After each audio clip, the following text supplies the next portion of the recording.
If you're here for the first time and you want something practical, you apply what I've told you. First, have an objective. You must have an objective. You can't say, well, I don't know what I want. Well, all right. Come back the next time. Ask yourself, what would I like of life? Don't be ashamed to name it. What would I like of life? Well, then, try to get some objective. Now, prayer, as far as I'm concerned, is nothing more than the subjective appropriation of the objective hope. That is the way to success. I appropriate it subjectively. How do I appropriate a state subjectively? Well, suppose now, this very moment, I wanted a ball, an ordinary baseball. But there isn't a baseball in the room, all right? But I want one. I would actually assume that I am holding a baseball in my hand until I can feel it. You think you can't feel it? Well, now try it. Try to feel what it would be like if you held a baseball.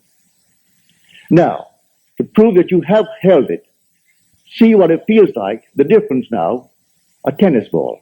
See any difference? All right, a golf ball. See any difference?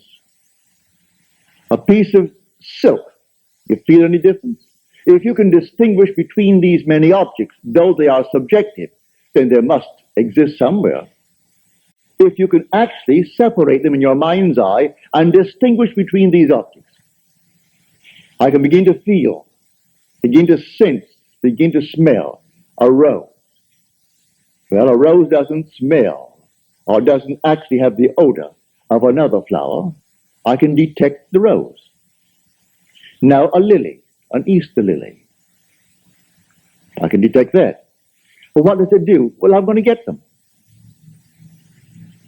Someone will think of Neville and send him a flower. And it's going to be the flower that I'm going to actually feel and touch and smell. It works that way. Money has an odor. It's unlike any odor in the world. It's more fragrant to the miser than the most marvelous perfume in the world. He can tell it. You put a money bag to his face, and it's like putting roses to mine. He loves it. He can smell money, can feel it. Money has a distinct feel about it. Put a $20 bill in your hand and ask you to feel it, and then put another piece of paper in your hand, and you can tell the difference. There's a difference. It is an odor to it. All this is part of the inner man, that all things are possible to him. Try it. Before you condemn it, try it. And if you have the evidence to support my claim, well, then it doesn't matter what the world will tell you.